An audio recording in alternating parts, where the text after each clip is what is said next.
I am Cheska, a Filipino domestic worker employed in Hong Kong. I am a caregiver, a mother, an employee, and a human being. Today I received a call from the loan firm. Hello? You owe me 3,000 Hong Kong dollars lah. Pay me as soon as possible. When to pay me ah? Each month, I have to pay at least that amount to loan shark because my agency back home forced me to undergo specific training that's said to be mandatory. But how can I repay that much when I have not even received that much for my salary this month? What is totally unacceptable is that the payment is illegal, but I have no way of proving my payments because the receipts from 7-Eleven fade out quickly. The other day, I was severely beaten by my employer just because I accidentally broke a plate.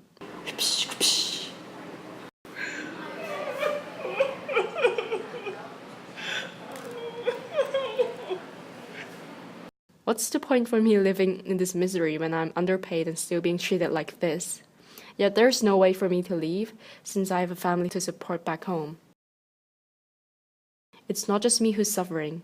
One of my friends whose employer cruelly kicked her out, she has to leave Hong Kong tomorrow in 2 weeks. Goodbye, friend. She did not even do anything wrong. She even worked 7 days a week, 20 hours a day. Do you know, foreign domestic helpers make up 3% of the population in Hong Kong.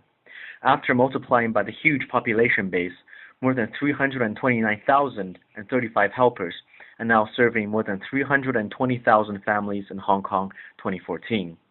Among the current domestic helpers, 50% were from the Philippines and 47% from Indonesia.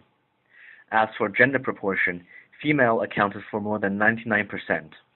Those more vulnerable females instead heroically take the daunting task of supporting the whole family back in their home country. However, inconsistent with their contribution, domestic workers are at risk of serious human and labor rights violations in Hong Kong. Hong Kong Human Rights Monitor reports that out of 2,500 interviewed, at least 25% had claimed to have experienced violations of their contract.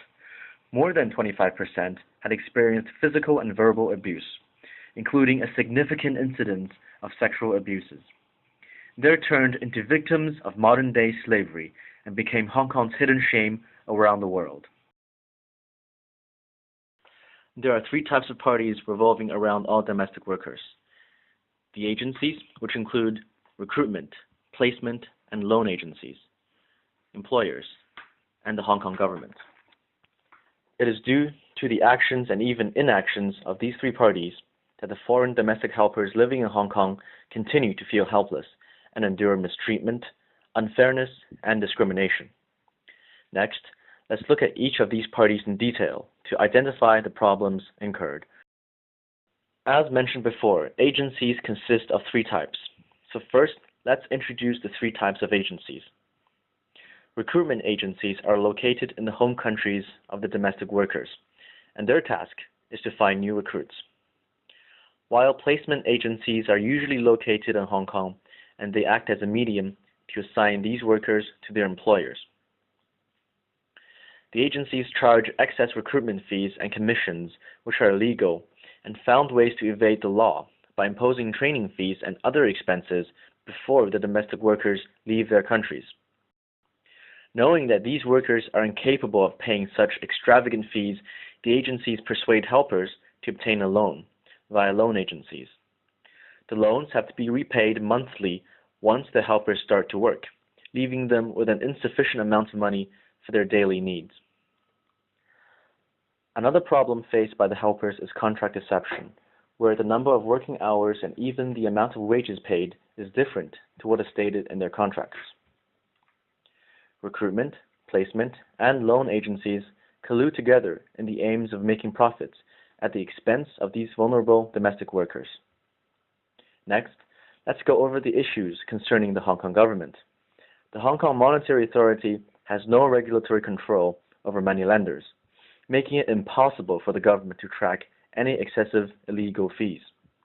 So there is no evidence of proof to prosecute the agencies of breaking the law.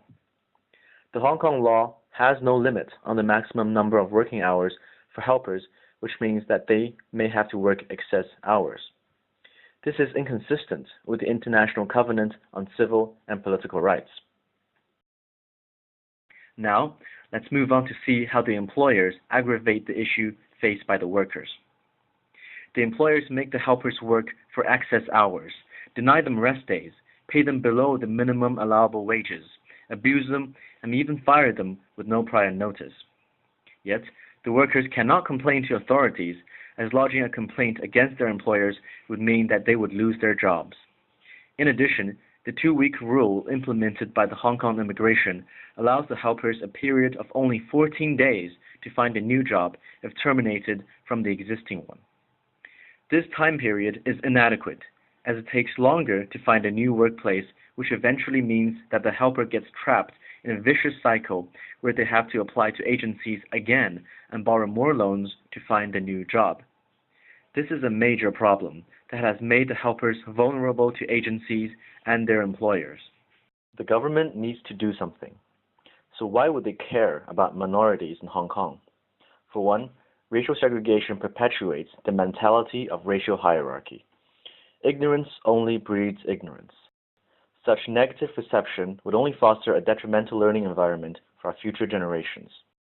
Domestic helpers are caregivers who should receive the same rights as any employee in the world. They are contributing to the betterment of our lives. So should we not reciprocate their efforts?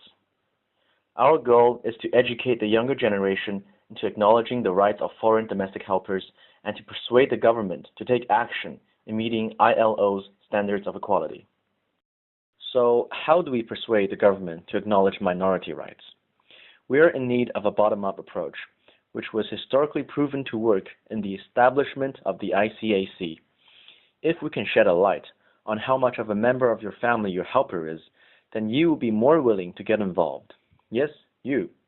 Who cooks your meals, makes your beds, or is quietly tending to your everyday need? Yes, your helper. We need to care enough in order for the government to take their issues seriously. If sufficient awareness is spread, then the people would conduct surveys to investigate the issue and present to our government the truth about domestic helper mistreatment. What can the government do, and most importantly, what can you do? Firstly, we should look into what the government can do.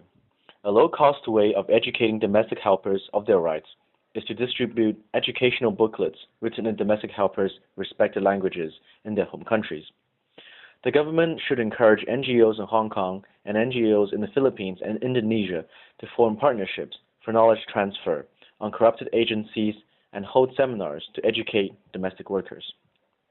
A bigger step is to create an online platform for domestic helpers to file anonymous complaints against recruitment agencies and placement agencies. Domestic workers should receive a unique code upon arrival. With that code, domestic workers are able to file anonymous complaints stating the nature of the complaint as well as the severeness level. If there are, say, 300 complaints filed against one agency in Hong Kong, then a fine as large as 100,000 Hong Kong dollars will be imposed on said agency. If the number of complaints increases by 50 within the subsequent year, then the fine would increase to 200,000 Hong Kong dollars. Another 50 complaints, the responsible agency will be eliminated from the market, with the government confiscating their assets. The online platform should disclose the number of complaints and the nature of complaints against corrupted recruitment agencies in domestic helpers' respective countries, so as to empower domestic workers. As with the increase of revenue stream with the issuance of fines, the government can substantiate a regulatory organization to track all payments, including each worker's salary, paid by their employers, as well as the legal agency fees by setting up a bank account for each and every domestic worker. Let's move on to what we can do. We need to realize that this is a multi-step process and that we play an important role in this. We are able to bridge the status of inequality of the employer-domestic worker relationship. We need to spread awareness and show respect for our caregivers. We have set up a Facebook page called Help Our Helpers, and we created an event called Caregiver Day. We urge each and every one of you to participate. All you have to do is post a photo of you and your helper, write about your time together, or anything you know about your helper. When stories are told, we're instantly more connected to our helpers and we will care more for their rights.